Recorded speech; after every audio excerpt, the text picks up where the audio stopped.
Assalamualaikum warahmatullahi wabarakatuh.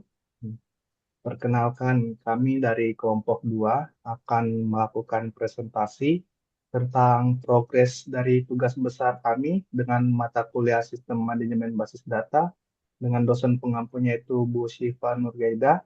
Nah, tugas besar kami yaitu tentang manajemen data Rumah Sakit Sehat Sentosa. Nah, selanjutnya masuk ke anggota kelompok. Pertama, saya sendiri, yaitu Andi Naufal Dwi Putra, NIM saya 1030623000099.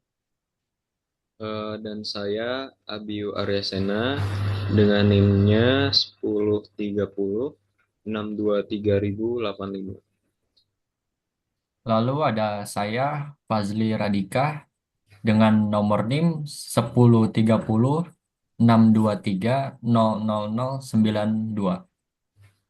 Nah, selanjutnya yang terakhir ada Muhammad Afrizai Hidayat, NIM-nya 1030623000093. Tapi untuk kesempatan kali ini, kami hanya bisa men-tag video presentasi 3 orang karena Muhammad Afrizai ini sedang berhalangan untuk hadir dan melakukan presentasi juga. Langsung saja ke materinya. Nah, yang pertama kami akan membahas sedikit tentang studi kasusnya. Jadi, studi kasus kami, yaitu Rumah Sakit Sehat Sentosa, merupakan salah satu rumah sakit ternama di daerah Tangerang yang melayani berbagai kebutuhan medis, seperti pemeriksaan kesehatan, rawat inap, dan konsultasi dokter spesialis.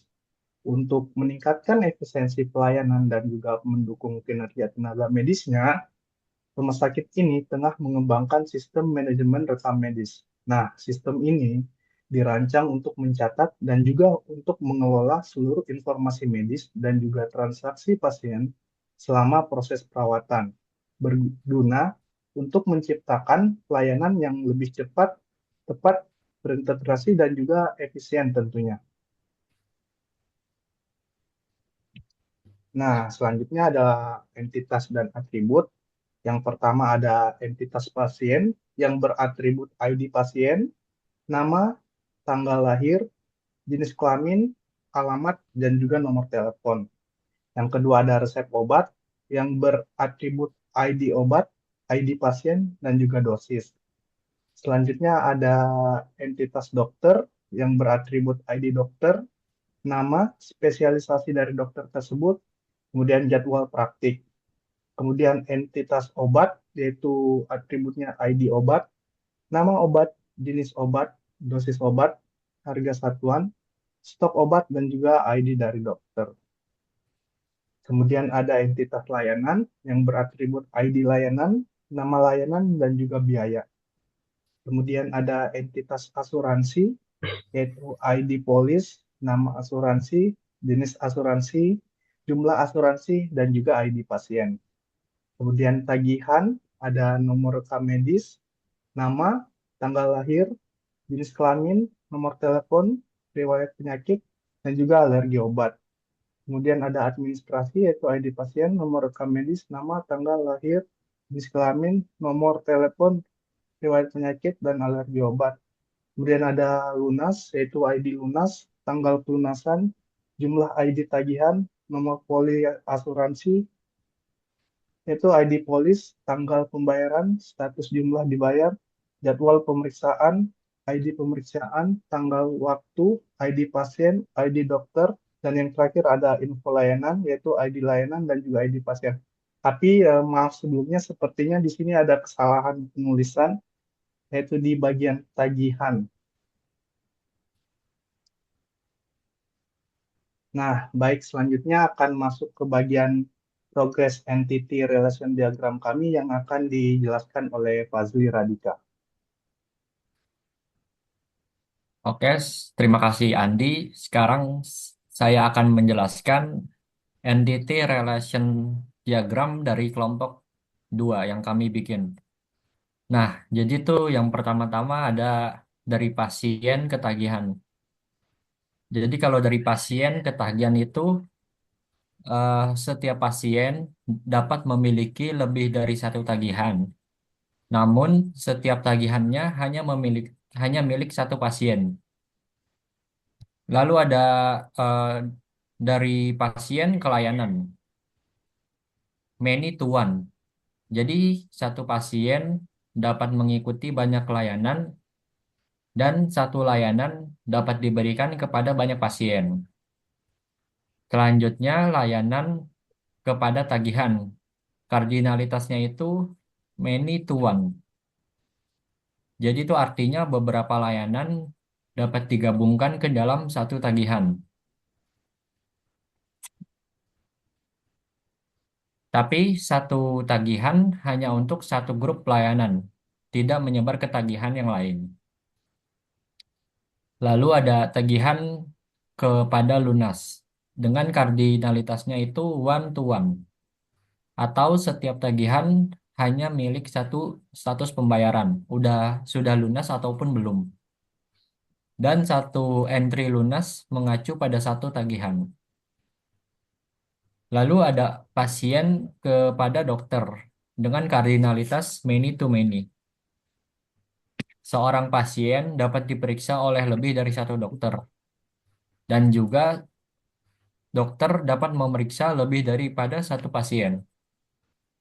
Selanjutnya, pasien ke administrasi dengan kardinalitas one to one. Pasien mendaftarkan dirinya melalui administrasi. Lalu administrasi, satu entitas administrasi hanya untuk satu pasien. Selanjutnya pasien kepada asuransi dengan kardinalitas one to one. Setiap pasien dapat memiliki satu asuransi, tetapi tidak wajib. Dan satu asuransi hanya berlaku kepada satu pasien saja. Selanjutnya dokter kepada obat dengan kardinalitas one to many. Jadi artinya tuh setiap dokter dapat meresepkan lebih dari satu obat. Lebih dari satu obat.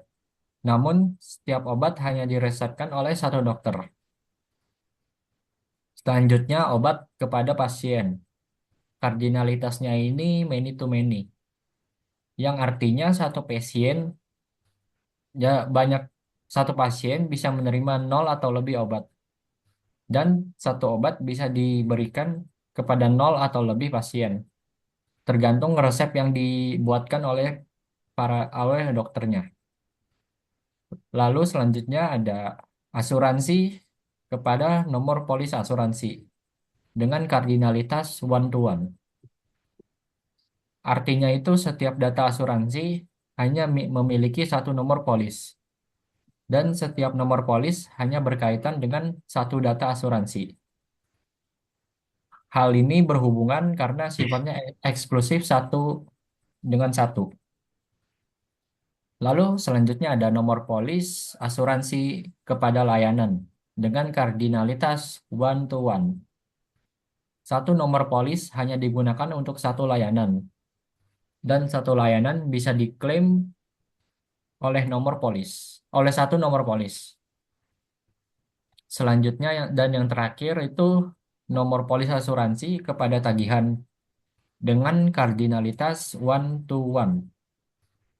Artinya apa? Artinya tuh satu nomor polis hanya menghasilkan satu tagihan.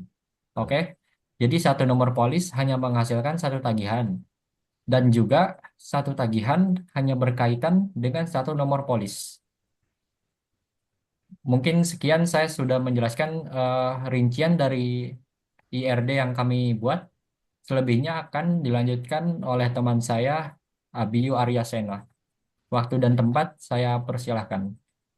Oke, saya Bio Aresena akan melanjutkan presentasi yang dimana di sini saya akan menjelaskan Andi, mungkin bisa di Oh ya, PPT-nya. maaf. Nah, selanjutnya kita lanjut ke logical data model, yang dimana kita mengembangkan logical ini sesuai dengan IRD yang sebelumnya sudah kita buat. Yaitu yang pertama di sini ada pasien. Pasien dengan primary key-nya yaitu ID pasien.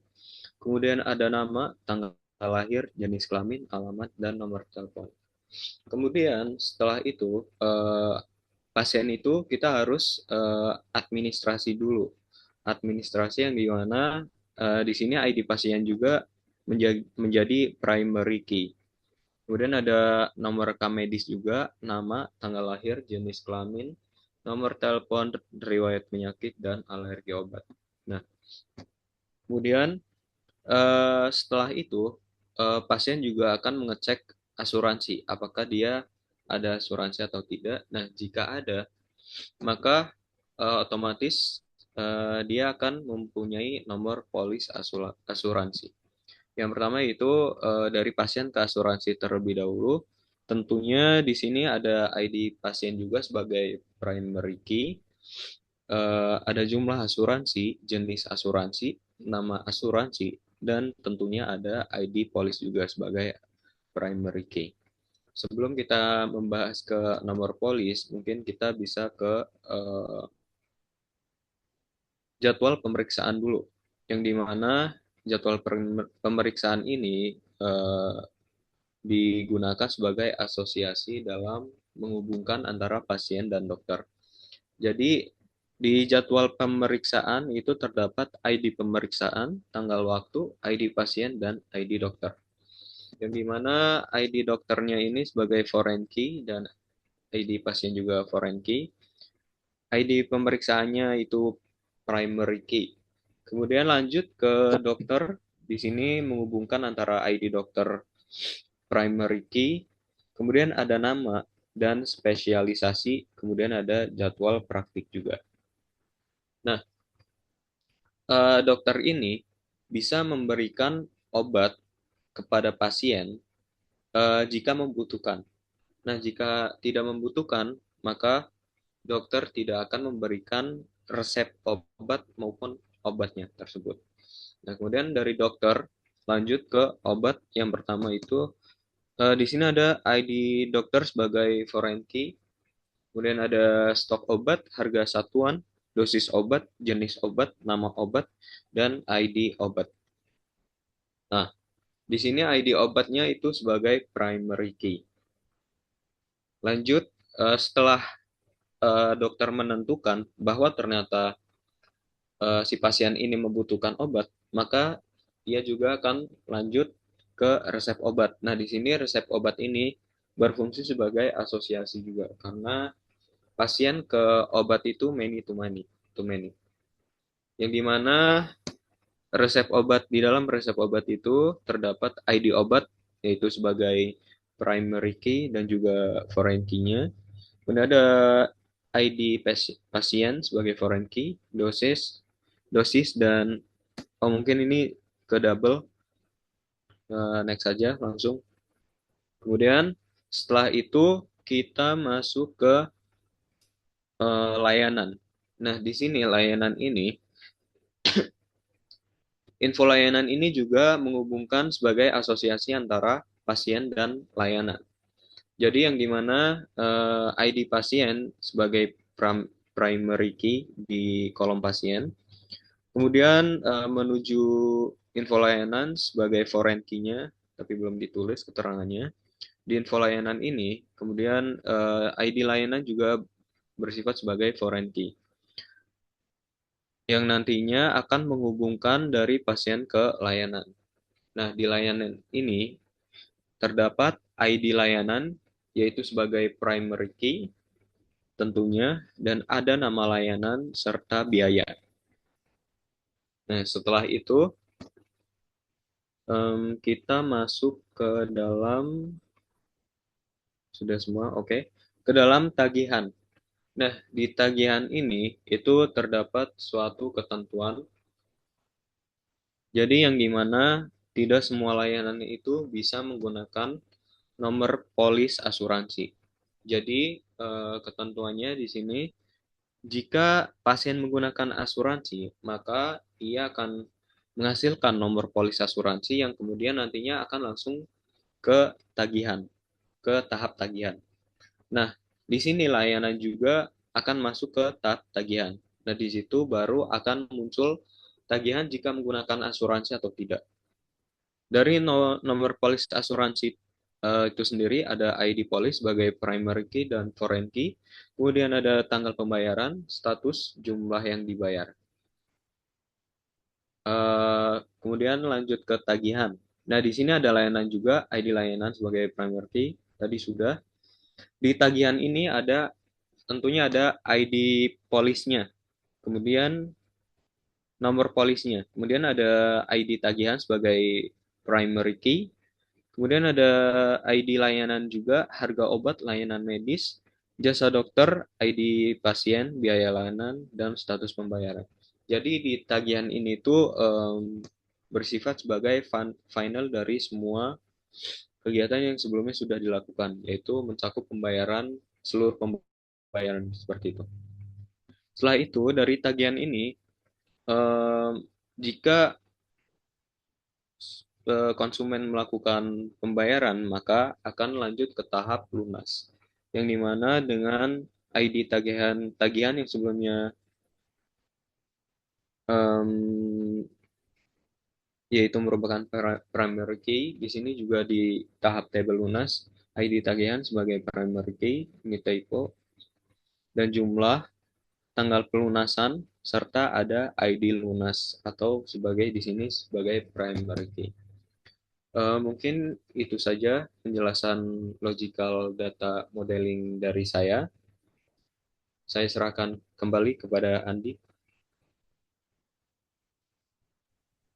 Baik, terima kasih Abiu. Baik, sekian presentasi dari kelompok 2 tentang progres tugas besar kami. Lebih dan kurangnya mohon dimaafkan. Wabillahi taufik wal hidayah. Wassalamualaikum Wassalamualaikum warahmatullahi warahmatullahi Warahmatullahi wabarakatuh. wabarakatuh.